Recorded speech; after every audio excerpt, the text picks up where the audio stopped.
শীতের সময় যখন চারদিক বরফে ঢেকে যায় তখন এই সুড়ঙ্গ পথ দিয়ে অনায়াসে ডিফেন্সের গাড়ি সব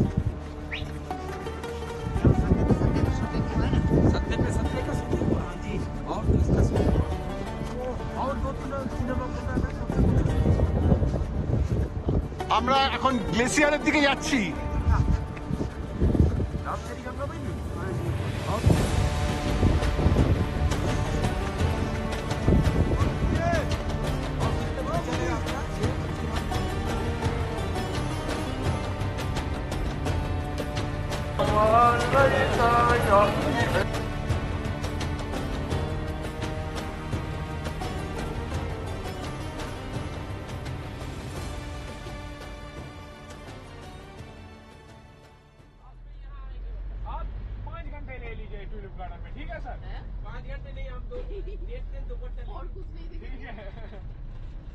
এখন বিকেল 5:30। আমরা রয়েছি শালিমার বাগ, শ্রীনগরে। কাশ্মীর ভ্রমণের দ্বিতীয় পর্ব এখান থেকেই শুরু করছি। আপনাদের নিশ্চয়ই মনে আছে যে প্রথম পর্বটা বেশি লম্বা হয়ে যাচ্ছিল বলে এই শালিমার বাগে পৌঁছেই প্রথম পর্বটা শেষ করেছিলাম।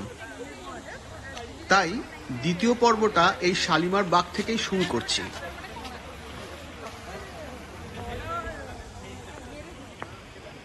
যারা কাশ্মীর ভ্রমণের প্রথম পর্বটা দেখেননি তারা প্লিজ দেখে নেবেন। এই পর্বের লিঙ্কটা ডেসক্রিপশন বক্সে দিয়ে দিয়েছি।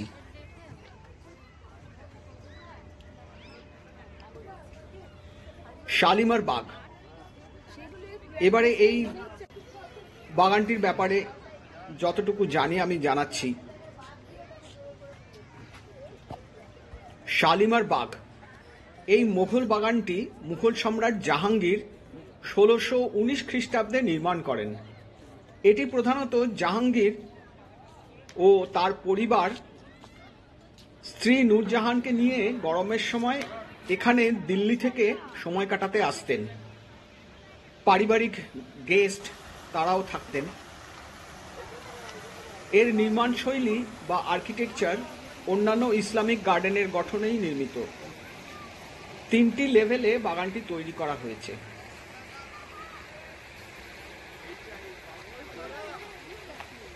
সমস্ত বাগানের আয়তন প্রায় 30 একরের উপরে। আর কাশ্মীরের সব মুঘল বাগানের মধ্যে সবচাইতে বড়।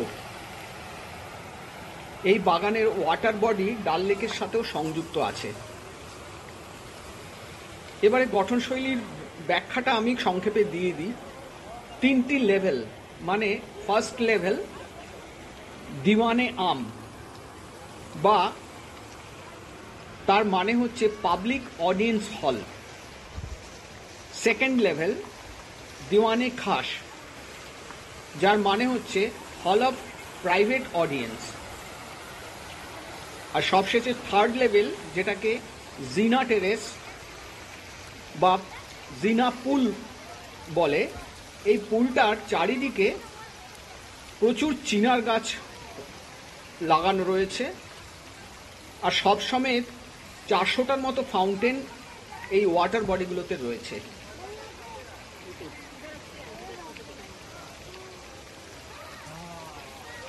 কাশ্মীর দর্শনের প্রথম দিন এখানেই শেষ করতে চলেছি।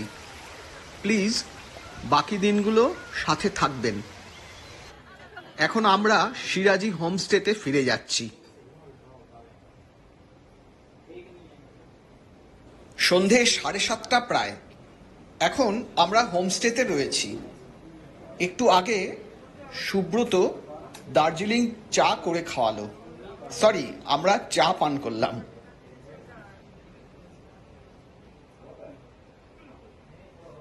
হালকা আড্ডা চলছে আর আগামীকালে বেড়াবার প্ল্যান হচ্ছে।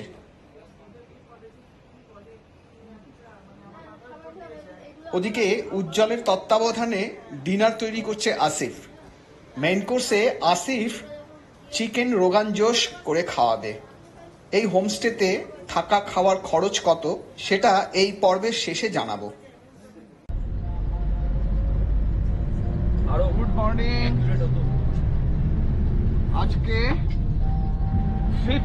5th এপ্রিল আছে আমাদের কাশ্মীর ভ্রমণের। আজকে দ্বিতীয় সকালটা খুব ভালোই কাটলো। কালকে সকালটা টেম্পারেচারটা মনে হচ্ছিল যেন একটু ঠিকঠাক লাগছিল, আমাদের জন্য সুদিং ছিল। আজকে হালকা একটু বেশি, নো ইস্যু, আমরা অ্যাডাপ্ট করে নিয়েছি দুদিনে। আমরা আজকে বেরিয়েছি, এখন বাজে 7:20। আমরা আজকে যাবো সোনমার্গ। একটু লম্বা সফর, অনেক উঁচুতে উঠবো, তার প্রস্তুতি নিয়ে এসেছি। আমরা সবাই মোটামুটি সুস্থই আছি, এখন পর্যন্ত কারো কোনো শারীরিক কোনো অসুবিধে হয়নি।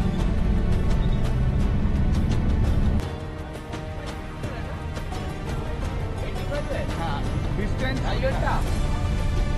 85 কিলোমিটার। 85 কিলোমিটার, আড়াই ঘন্টার জার্নি। হ্যাঁ, আমাদের দেখে বুঝতেই পাচ্ছেন। হ্যাঁ, এখানে बस चढ़ा है यहाँ, वहाँ भी बहुत होते हैं, हमारे वहाँ भी बहुत होते हैं, हमें पता है। তো যাই হোক,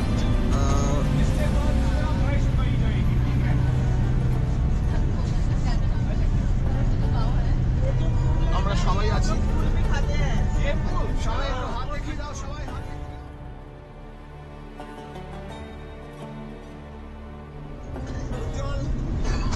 দেখিয়ে দাও। এই যে রিঙ্কু, সবাই হাত দেখিয়ে দাও। Subrata, high, hello.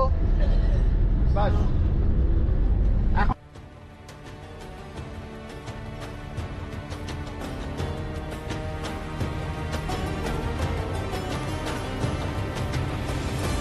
আমরা চলেছি সোনমার্গের পথে। বাইরের দৃশ্যপট খুব তাড়াতাড়ি পাল্টে যাচ্ছে, আর আমরা প্রকৃতির এই সুন্দর দৃশ্য দেখতে দেখতে নিজেদের রিফ্রেশ করে নিচ্ছি। ওফ, ল্যান্ডস্কেপটা অসাধারণ সুন্দর। এইবার আমরা কিছুক্ষণের জন্য দাঁড়িয়ে একটি ধাবায় ব্রেকফাস্টটা সেরে নিলাম।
এখন বেলা 11:15 দুপুরবেলা। এসে পৌঁছলাম সোনমার্গ টানেলের সামনে। এই টানেলটা অদ্ভুত সুন্দর একটা জায়গায় লোকেশনে তৈরি। 2015-তে এই টানেলের কনস্ট্রাকশন শুরু হয়েছিল, আর 2025-এর জানুয়ারিতে প্রধানমন্ত্রী নরেন্দ্র মোদী এই টানেলের উদ্বোধন করেন। সোনমার্গ টানেলের শুরুর মুখটা, মানে যেখান থেকে শুরু হয়েছে, ওই অঞ্চলটা সি লেভেল থেকে প্রায় 8,600 ফুট উচ্চতায় অবস্থিত। 10 মিটার চওড়া ও 6.5 কিলোমিটার লম্বা এই টানেল আপ অ্যান্ড ডাউন 2 লেনের সংযুক্তি আছে, মানে দুটো লেন পাশাপাশি যাচ্ছে। জম্মু কাশ্মীর ইউনিয়ন টেরিটরির গান্ডেরবাল ডিস্ট্রিক্টে তৈরি এই টানেলটি লে লাদাখের সাথে সংযুক্ত। ন্যাশনাল হাইওয়ে 1-এর ওপর তৈরি হয়েছে। এই টানেলের ভিতর দিয়ে সরাসরি শ্রীনগর থেকে কার্গিল অনেক অল্প সময় পৌঁছে যাওয়া যায়। জম্মু কাশ্মীরে এই রকম প্রচুর টানেল তৈরি করা হয়েছে ও কাজও চলছে আরও। শীতের সময় যখন চারদিক বরফে ঢেকে যায় তখন এই সুড়ঙ্গ পথ দিয়ে অনায়াসে মিলিটারি বা ডিফেন্সের গাড়ি সব রকম রসদ নিয়ে লাদাখের বর্ডার এরিয়ায় পৌঁছে যায়। এই একই রকম আরও একটি টানেল তৈরি হচ্ছে লাদাখে, জোজিলা টানেল, যেটা দ্রাস সেক্টরকে কাশ্মীরের সাথে জুড়ে দেবে।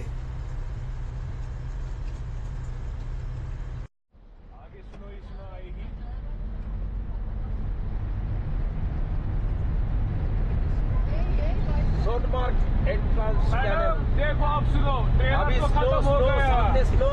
अब नेक्स्ट देखो, एकदम टनल खत्म होने वाला है। टनल खत्म, स्लो चालू। ओ ओ व्हाट ए सीन। ओरे बाप रे, ये तो सांघातिक व्यू। फैंटास्टिक। আমি এটা জানতাম, বুঝেছিস? আমি ওই জন্য ওকে বলেছিলাম শেষ হওয়ার আগে জানাতে। একটু আলাদা, হ্যাঁ, একদম আলাদা, পুরো একটু আলাদা। স্টান্ট একদম। अच्छा, हम लोग उधर से नहीं जा रहे हैं? तो अभी ओ उधर लद्दाख की गाड़ी।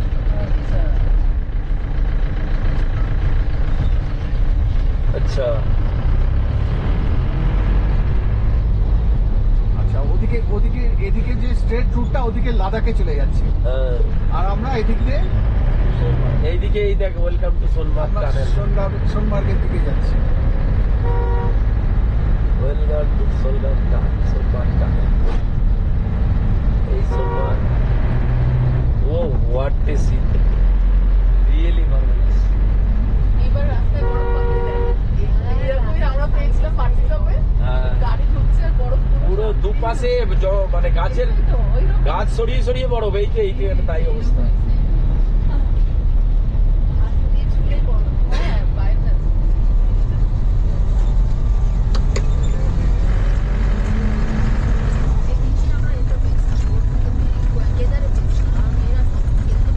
আমরা পার্টি টপে গেছি, ও রাস্তায় এত এত চড়াও নয়, আর পুরো দুদিকে বরফ জমে আছে পুরো। হ্যাঁ, রাস্তাগুলো আটকে যায়। এই যে ये जो रूट आ रहे हैं वो टनल से नहीं आ रहा है ना? वो शायद पहले वाला शो रूट है। पहला वाला, इसलिए टनल में ज्यादा भीड़ नहीं है इसलिए।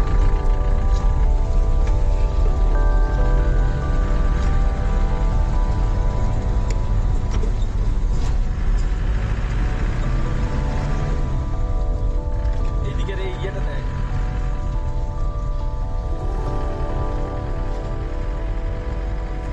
সোনমার্গে প্রায় ৯,২০০ ফিট উচ্চতায় একটি হিমবাহ বা গ্লেসিয়ার আছে, যার নাম খাজিওয়াস গ্লেসিয়ার।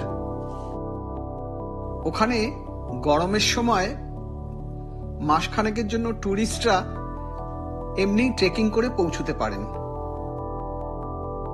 বাকি সময়ে বরফাচ্ছাদিত থাকে। তখন পনি রাইড করে, মানে ঘোড়ার পিঠে চেপে পৌঁছানো যায়। আর এই অঞ্চলে গুজ্জর নামক উপজাতির লোকেরা এই পনি রাইড বা ট্যুরিস্টদের বিভিন্ন রকম স্পোর্টস অ্যাক্টিভিটি করানোর মাধ্যমে রোজগার করেন।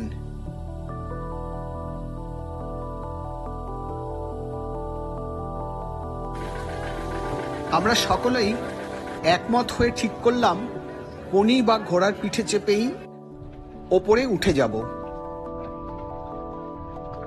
আমরা জনপ্রতি ১৬০০ টাকা করে পনি ঠিক করে নিয়ে প্রথমবার আমরা পনি রাইড করে এগিয়ে চললাম। প্রথমে একটু সংশয়ে ছিলাম যে ঘোড়ার পিঠ থেকে পড়ে না যাই, কিন্তু যারা ঘোড়ার লাগাম ধরে নিচে হেঁটে হেঁটে যাচ্ছিল তাদের কাছে একটা টেকনিক শিখে নিয়েছিলাম। টেকনিকটা হচ্ছে, ঘোড়া যখন চড়াই ধরে হেঁটে যাবে তখন একটু সামনের দিকে ঝুঁকে থাকতে হবে, আর উতরাইয়ের সময় ঠিক উল্টোটা। বেশ মজাই লাগছিল। রিঙ্কু তুমি সামনের দিকে দেখো।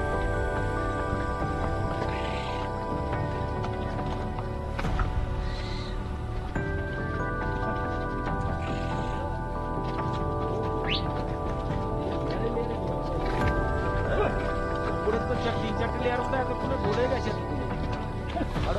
यहाँ क्यों नहीं बर्फ जमता है कहता है हाँ यहाँ क्यों नहीं जमता है पिघल गई পিঘল গায়ে এই এদিক দিয়ে তো বরফ আসছে। इधर से कर दी पिघली इधर वो प्लेन में वो प्लेन में लोग खड़ा है। और ये दाग किसकी है किस चीज की यहाँ टूट गए हैं वो वाले टूट गए ना बर्फ से। नहीं ये जो डोलामेंट हाँ? डोलामेंट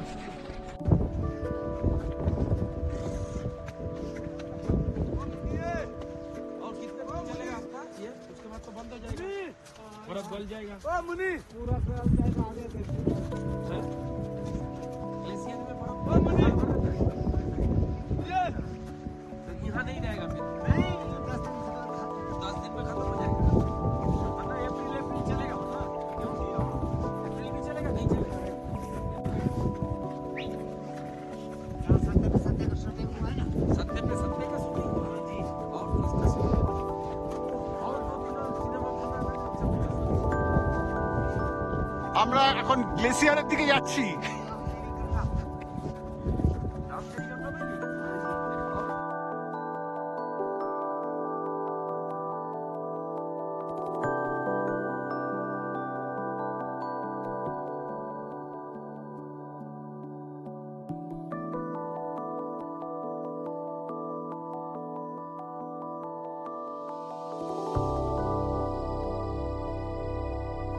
সবাই মিলে কিছু কিছু অ্যাক্টিভিটি করলাম। এই ঠান্ডায় আমরা কাওয়া আর ম্যাগি খেয়ে নিয়ে কিছুটা স্বস্তি পেলাম।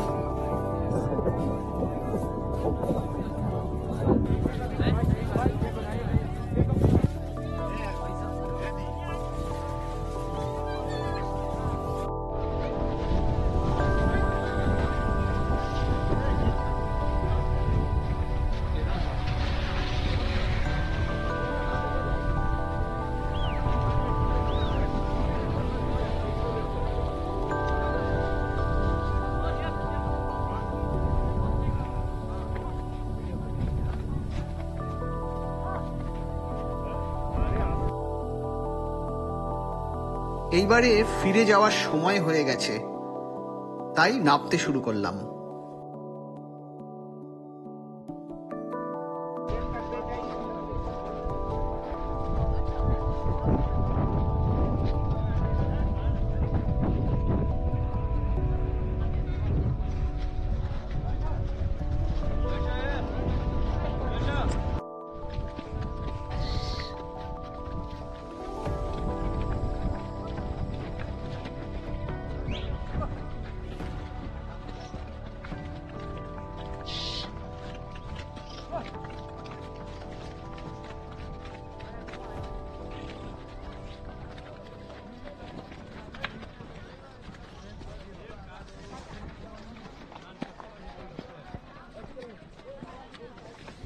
এইবারে বলি, আমাদের এয়ারবিএনবি এর সিরাজি হোমস্টেতে থাকবার খরচ পড়েছে জনপ্রতি প্রায় 1050 টাকা প্রতিদিন।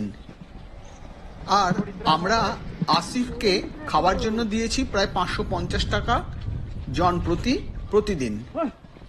বাজার করে রান্না করে দেওয়ার ব্যাপারটা আসিফই সামলেছে। সবশেষে আমরা আসবার পথে 3টে নাগাদ লাঞ্চ করে নিয়ে শ্রীনগরে হজরতবাল মসজিদের সামনে ওই মার্কেটটার কিছু কেনাকাটা করে ফিরে এলাম। আগামীকাল সকালে আমরা শ্রীনগর ছেড়ে দুধপাত্রি হয়ে গুলমার্গের দিকে রওনা দেব। সকলকে সাথে থাকার জন্য ধন্যবাদ।